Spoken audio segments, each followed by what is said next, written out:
tayo. Ayan, meron pa ba? Hi. Melay, with all your experience sa pag-host, no? Ang dami mo na rin na-host with ABS-CBN, even outside. Ano yung pinaka-natutunan mo naman dito sa Kuwan on One na hindi mo natutunan sa iba mo pang mga naging shows? Nakita ng mukha ni Kuwan, talagang nagkirig-kirig na tayo. Hindi, sa pag-hosting, ang natutunan ko talaga, ito kasi mga formal kasi itong mga PBB, itong mga Pilipinas Got Talent, mga formal kasi ito, hindi ka talaga pwede magkamali sa mga number of votes dyan. Pero dito sa Kuwan on One is, ang natutunan ko dito is from the heart. From the heart talaga. Dito sa PBB, from the lungs. Kasi kailangan mo talaga ng hangin, magsalita ka dyan. Pero dito sa Kuwan, from the heart talaga na, yung tanong mo talaga yung concern ka, gusto mong malaman kung ano yung natutunan mo, ano yung mga pinagdaanan niya, na nag-became siya ng ganito, kung ito ba yung pinagdaanan niya, ay pwede ko bang mapagdaanan ng ating mga kababayang Pilipino, paano maging matatag sa buhay. So, yung natutunan ko dito sa Panonood is from the heart na mga questioning at from the heart din yung sagot na nare-receive ko sa kanila. Minsan, from the liver. Thank you so much. Ay, grabe. Thank you so much, very beautiful talaga. Oo, thank you po, madam. Naiyan na ako. Oo, wala ka tayo sa passing ba? Meron pa po bang ano? Hello, Mike. Ay, sir. Congratulations. Hello po. Natandaan pa namin season 1 nandito kami hanggang season 3 nandito kami. Kaya salamat, Sir Alan. Ito talaga, Sir Alan, kita talaga itong nandito talaga. Yeah, congratulations. Yung unang tanong ko sa'yo, kasi hindi naman lahat ng mga talk show na ganito nagtatagal ng hanggang 5 season, di ba? Anong sikreto ng isang Melay sa kanang Kuwan on One show kung bakit nagpapatuloy hanggang season? Abangan ba namin hanggang season 10 or 100 to dahil successful yung Kuwan on One? Ano yung sikreto ng Melay at ng show mo? Well, hindi ko talaga, wala man kami mga sikreto. Pero siguro, kaya kami tumagal ng season 5 kasi every season, isa lang din ang artista. Every season, dalawa lang pala yung artista. Tapos nag-season 2 na agad. Anyway, siguro, it's our faith na magkaroon pa rin kami ng trabaho na pinipray namin kay Lord na merong magbisaya pa rin or merong Tagalog na marunong na magbisaya. Para tumagal na rin. Hindi, kasi kami naman, hindi naman kami nagplano nito. Ang nagplano nito is yung mga boss namin sa ABS. Andyan din si Sir. Ayan ang boss namin. Hi Sir. Ayan si Sir sa aming boss namin sa ABS ng aming YouTube. Pero syempre, at the end of the day, the plan is from God talaga. Na hindi ko alam bakit umabot din kami ng season 5. So, si Lord na bahala sa amin and we will do the best na lang namin dito. Sir Alan, maraming salamat, Sir Alan. Yung second question pa, Melay, ito ano lang, funny question lang. Sa nangyayaring kaguluhan sa Senado, di ba? Kumbaga, ikaw, kung bibigyan ka ng chance i-guest yung isa sa mga senador, sino yung gusto mo i-guest at anong tatanong mo? Ganun ang mukha, no? Nag-iba yung mukha, no? Hindi ka nang talagang alam mo, totoo talaga yung mga nangyayari talaga. Actually, tayong lahat, mga matatalino na tayo kasi alam na natin at aware na tayo sa mga nangyayari sa loob ng Senado. Hindi man natin alam kung ano yung mga kurum-kurum, ano mga kolorum, ano ba yung mga ganyan-ganyan. Pero alam natin ang anong ibig sabihin yan sa Tagalog. So, kung may i-interviewin man ako na Senado, ang i-interviewin ko talaga ay walang iba kundi si ang Bisaya doon. Wala may ibang Bisaya doon kundi si Senator Mig Subiri. Kasi Bisaya man siya, wala may ibang Bisaya doon. Itatanong ko sa kanya kung kaano-ano niya si Diana Subiri. Related ba sila? Itatanong ko sa kanya kung sa Bisaya ba, paano unsaon na to, anong gagawin natin para magkaisa tayo? Yun ang tanong ko sa kanya. Kasi sobra talaga tayong nakakahiya ha. Sa totoo lang, sobra tayong nakakahiya. Bakit? Yung mga ibang bansa may mga war. Bansa na sa ganito, bansa sa ganito naglalaban. Pero kakampi din ang sarili nilang bansa. Pero tayo, wala na ba tayong ibang kalaban? Tayo na nagkakalaban sa isa't isa. So tayo na mga Pinoy, dapat maging wais talaga tayo. Tayo na naman bumuboto na. Sana naman bigyan tayo ng hiya. Tayo ang bigyan ng hiya. Hindi ko alam kung may mga hiya pa ba sila. So sana, paano ang gagawin natin? Ako hindi talaga ako pwede magsalita kasi syempre nagbabayad tayo ng tax. Pinoy tayo, marami tayong mga kawawang Pinoy. Pumunta ako ng Korea. magtutour ka doon, masaya talaga ang tour mo. Bakit? Wala kang makita mga tao doon na kawawa. Wala kang makita tao doon na na ang mga establishment nila, the best 51 na bridge ang ginawa nila para makatawid ang mga tao nila lahat doon. May traffic man, pero alam mo, kitang-kita mo ang goodness ng kanilang paggawa nila sa gobyerno nila, yung tax, nakikita mo, tayo dito. Makikita mo, masaya ka sa buhay mo kasi bagong sweldo ka paglabas mo, may taong na nanghihingi ng pera kasi walang trabaho.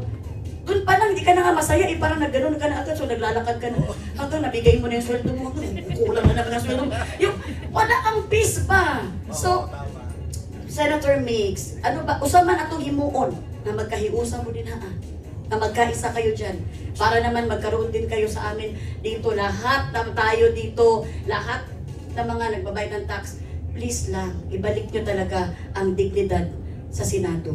Ibalik nyo, maawa kayo sa amin. Thank you, Mela. Diba? Yun naman ang gusto natin. O, nagising ang Udjuman. Yung topic ang pinag-usapan, nagising siya. Amen, tama. May iba pa ba tayo? Salamat Sir Alan sa iyong question. Sir Alan kasi parang taga-NBI siya. Lagi outfit niya taga-NBI. Ano yung mga outfit ng NBI? Si Sir Alan, parang asik si Sir Alan. Bakit yung tanong mo? Hi Melay, ako naman ang sunod. Si Kumangko yan, si Kumangko. Ever since, sa day one ko sa yun, sa aking pagka-artista, andyan talaga sa support siya sa akin. Yes, and I was also there during your wedding. Oo, nasa wedding namin siya. I'm sure I really went there because Yes, of thank you that. Kumangko. Grabe ang support niya sa aming mag-asama. First of all, congratulations on your 5th season. Thank Pero you. meron na bang, kasi medyo parang ang ginagawa mo every season na nagkakaroon tayo ng MediaCon is kino-confirm mo na din na may next season. Ganun na ba ang estado ngayon? May next season na ba? Ewan ko nga lang, baka dito sa sagot ko magkawala ng masika. Saring lang ito, hindi ko alam kung may, ako naman, alam niyo naman ako, basta ako talaga ang tanungin niyo. Thank you so much for that beautiful question, Kumangkaw. Kasi ito, sobrang talaga siyang pagmamahal niya sa aming pamilya. Ako, hindi man ako magsasabi ng meron ba o hindi. Basta ako, depende kay Lord. At depende rin sa budget ng EBS. Kung meron pa ba kami Francis. So, baka pwedeng meron or pwedeng hindi. Sabi ni Van, oo na daw. Ay, sabi ni Morph, meron. Babayaran ko na yung kuan ko sa... Total na no. And speaking of pagmamahal, isa naman sa gusto ko rin malaman is how is your family right now? Anong pinagkakabalahan ni Jason tsaka yung mga bata? And what are your plans in the near future with regards to your vlogging naman? Thank you so much. Updated talaga yan siya sa buhay namin. Kasi tinan mo, yan talaga ang mga tinatanong niya. Thank you, Kumangkaw. Ang estado ng buhay namin ni Jason ngayon is parang, ano niya, maghiwalay kami, no? Sobrang strong kami. Di ba ganun yung mga tao? Oo, ganun talaga ang mga tao. Gusto nila maghiwalay yun, tapos maghiwalay na, babalik ka naman.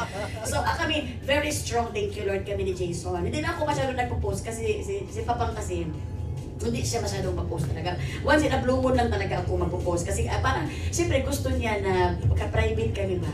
Kasi hindi naman kami private talaga. So, bigyan nyo na sa amin yan. Kasi bakit, kumbaga, kung kasi may mga anak kami. Pero pag nagpo-post ako, yun talaga okay sa kanya yun. Pina-approve ko kasi siya. Ang pinagkakaabala ni Papa ngayon, meron siyang mga a char-char with the business niya ng mga char-char. And then, hindi naman siya, ayun na kasi na maging public dun sa kuha niya. Pero, thank you Lord sa mga endorsement na kumukuha sa aming family. Kasi andun si Papang, ang Protect family, Chocomatic family, Wings family, detergent soap. So, Wings and coming soon, meron pa kami mga isushoot na mga kuan. So, thank you Lord sa pag-trust nila sa amin. Siguro nakatulong din na ayaw din ni Papa Masyado. Mag-post lang kami once in a blue moon lang kay, kumbaga maloko lang kami pamilya, pero serious naman kami sa aming relationship to each other. In terms naman of vlogging, medyo may pagkatamad talaga kami sa vlogging. Kay, ang pinakamahirap kasi yung editing dyan. Magalit ako dyan sa pag-editing ko, magano'n ako. May admin naman kami, pero yung admin ko parang broken hearted. So, parang hindi ko siya maasahan sa mga ganito ng mga editing. Shout out at si Lulu. So, parang minsan ako na nag-edit sa mga pinopost-post ko. And then siya sa mga vlog-vlog. Ngayon, meron kaming upcoming na lalabas na vlog. This is very special talaga kasi bakit, Mars? Ito yung KTO, Korean Tourism Organization. Di ba nabanggit ko kanina na pumunta kami ng Korea? Yes. Kasi gumawa ang Korea, it's our year 3 na maging ambassador. Wow. Congratulations! Pero mukha kaming abusador. Kasi talagang lagi kami nagdadala kami ng mga kapinsan namin doon. So, year 3 na namin, napunta na namin ang Busan, ang Seoul, ang snow, lahat, mga different kinds of season. Pero this time is very special. Abangan nyo ang paglabas ng aming kuan kay. This is a pilgrimage. Pilgrimage ang ginawa ng KTO na very close to my heart.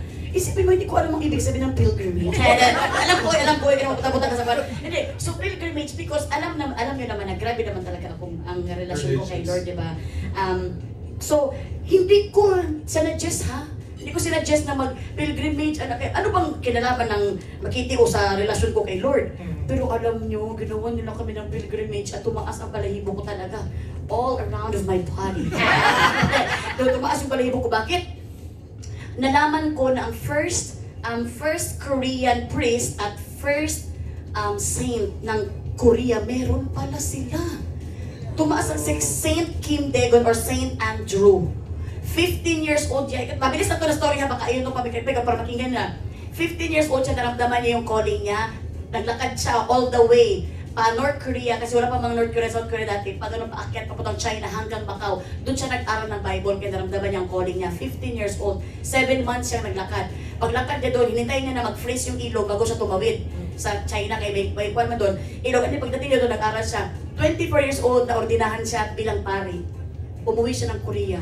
25 pinatay siya. Dahil sa faith niya, kasi noong Joseon Dynasty, ganun yun. Ang pinaka-head is king, mga merchant, and then mga slaves. Ang pinasabi ng king, ako pinaka-the best. Ako pinaka-hari dito. Nung lumating si Kuan doon, si Saint Andrew, binasag niya ang trip ng king. Sinabi niya sa king na, ako at alam ko na nag-aral ako ng Bible. Si God ang pinaka-highest. Pantay-pantay tayo lahat, pati sa king, pantay-pantay. Naman ang hari. Pinatay si Saint. 1 year lang siya naging pare. Kahit pinatay siya. Kaya doon, may mga holy land sa Korea. Kaya sabi ko, my God, I'm so blessed na talaga sabi ko, Lord, thank you Lord talaga na ikaw ang gumawa ng pilgrimage na ito. Panoorin niyo yung vlog. Siyempre hindi lang sobrang serious, pero hindi kami mga kabuang-kabuang na mga pamilya namin doon. Sa Milason Official. Wow. Thank you for asking. Thank you po. Hindi mo nakatanong, nakasagot ako na ang dami ko yung nasagot. No? Ako din na-amaze din ako sa mga kwento mo. Parang, Si St. Andrew talaga ba? Hindi pa ako nakabubot pa. Parang hiwalayan ko na si Jason. St. Andrew. Sorry. Okay, next. ano ba tayong question? Ayan, karon babasa ako ng mga pangutanas ng iba